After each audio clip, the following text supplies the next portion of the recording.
우연한 기회에 암치료라는 이제 그 한 분야에 뛰어들게 됐는데 네. 횟수로 한 3년 돼요. 아, 그러면서 네.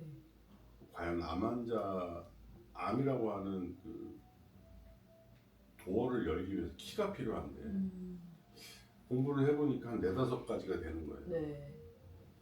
산소홍도, 체액의 산소홍도, 체온, 산소, 그다음에 당, 뭐 그밖에 여러 가지 것들 네. 4-5가지 키가 풀긴 풀어야 되는데 뭐부터 어떤 키부터 먼저 풀어야 되는지 고민을 하게 돼요. 네. 대부분의 이제 임상가들이 그런 고민을 하는데 저 같은 경우는 제 경험상 열로 결론을 내렸어요. 일단 열부터 몸에 넣어줘야만 네. 나머지 문들이 열린다. 아, 그래서 순차적으로 아무리 뭐 다양한 치료법들이 존재하잖아요. 그걸 네. 복합적으로 이제 시행을 한다고 해도 효과가 미미하다 이 말이죠. 어떤 건 역효과가 나기도 하고. 네. 그래서 암 치료에 맞는 그 치료법은 없다. 하나하나를 차례차례 풀어가야 된다. 근데 첫 번째 풀어야 될 게 뭐냐를 고민을 많이 하게 된 거예요. 근데 네. 저는 열로 이제 결론을 내렸어요. 그래서 체온이 올라가면 네. 우리 몸에는 정말 많은 100조 개 정도 있는데 그 세포들은 다 물속에 둥둥 떠 있어요. 네. 근데 이 물의 온도가 네. 적절하지 않으면 아, 이 세포가 재활동을 못 한다는 거예요. 네. 그러니까 예를 들어서 우리 몸의 체온이 36.5도로 하지만 신부 체온은 그보다 좀 떨어지거든. 네. 예를 들어서 37도에서 일어나는 화학 반응하고 36도에서 일어나는 화학 반응은 천지차예요. 그러니까 정상 대사가 일어나야 되는데 정상 대사가 안 일어나요. 예를 들면 이 핸드폰을 들고 네. 영하 60도씨의 시베리아 벌판에 가면 잘 안 돼요. 회로가 작동이 안 된다. 온도가 네. 너무 떨어져서. 네. 비슷한 이치죠.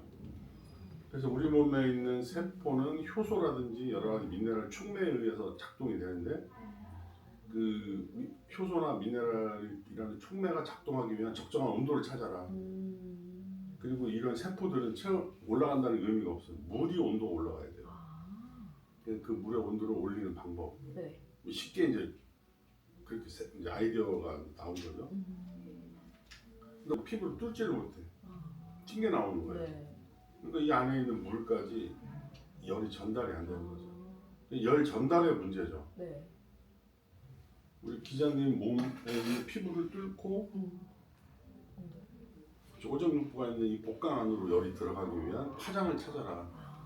그러면 이제 어떤 열들이 과연 사람 몸을 투과해서 들어갈 수 있느냐 이런 부분을 고민하다 보니까 네. 우리나라는 열 과학이 그렇게 발전하지 못했어요. 유감스럽게. 왜 그러냐면 네. 열 과학이 발전한 나라는 정해져 있어요. 전 세계. 독일, 러시아, 일본, 미국.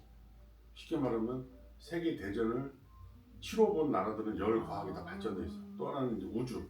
네. 우주 공간에 뭘 띄워올리려고 하는 사람들은 네. 표면의 마찰 열 때문에 열에 대해서 신경을 쓸 수밖에 없어요. 기초과학이 발전돼 있는데 우리나라에 좀 많이 떨어져 있어요. 그래서 외국 논문 뒤지고 또 우리나라에서 이런 열에 대해서 공부한 사람들하고 만나면서 이제 발견하게 된 게 뭐냐면 신부로 열이 전달되려면 복사열만이 신부로 간다. 복사열이 뭐냐면 네. 이 광물질이거든요. 네. 광물질. 이 광물질들을 데워서 이 광물질에서 나오는 열이 복사열이에요. 여기서 예를 들면 이렇게 여기서 직접 나오는 이런 열은 복사열이 아니에요. 이게 이렇게 데우면 빨갛게 되죠? 이거? 어떠시죠? 나오나 화면에? 내가 손 살짝 올려보세요. 이 위에다 이렇게. 열이 나오죠? 요 열이 네네네. 이게 좀 미지근한 것처럼 느껴지지만 이게 깊이 들어가요. 이 열은 강렬하긴 하지만 피부에서 다 튕겨나가요. 그러니까 우리가 뭐 이런 비유를 들으면 좀 점잖지 못하게 들릴 수도 있지만 이 토치로 고기를 이렇게 끄슬려도 껍데기만 타지 속은 차다만. 근데 전자레인지에 돌리면 전자레인지가 비슷한 거예요. 전자레인지에 고기를 넣고 돌리면 속 붙어 있거든요. 네. 결국 사람 몸 안에 있는 그 복강 안에 있는 간, 폐, 대장 이 근처에 있는 물을 어떻게 데울 것이냐 복사열밖에 답이 없더라. 근데 이 복사열이 또 하나 문제가 뭐냐면 이 광물질에 따라서 열 맛이 달라요. 파장이 다른 거야. 네. 마치 사람이 말하는 목소리하고 목소리 똑같은 사람은 없잖아요. 네네. 그래서 그 가장 침투가 잘 되는 열을 만들려면 결국 이 물질 조합을 알아내야 돼. 근데 조합을 아는 사람이 없어. 그래서 이것저것 섞어서 실험을 많이 해본 거예요. 그럼 신부 체온이 올라갔을 때 나타나는 건강 증진 효과에 대해서는 한국은 별로 논문이 없어요. 일본 사람들이 여기에 대한 엄청나게 많은 연구를 해놨어. 네. 일본, 독일 이런 사람들이. 그래서 의료기계도 열에 관련한 의료기계가 아마 전체 의료기계 30% 정도 될 거야. 이 막대한 시장을 다 장악하고 있어요. 그럼 이제 쉽게 말하면 암 환자들은 네. 체온이 한 1도, 신부 체온이 1도에서 2도만 올라가도 네.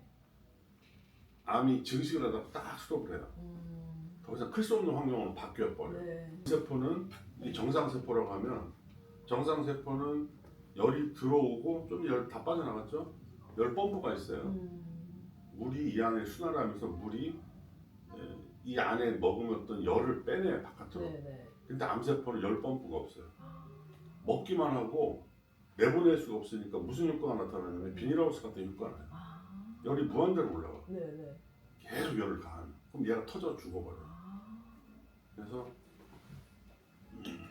암세포가 열에 약한 이유가 네. 심플하게 얘기하면 암세포는 열 펌프가 없다.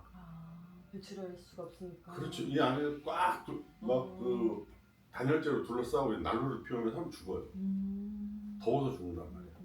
정상세포는 찬물이 터져 있어서 공기의 흐름을 따라서 열이 빠져나가지만 네. 그래서 제가 치료하는 암 치료의 주 컨셉이에요 이게. 그래서 우리가 먹는 약이라든지 네. 다양한 치료들이 효과를 제대로 보려면 신부 체온부터 올려놓고 네. 실제로 테스트를 해보면 네.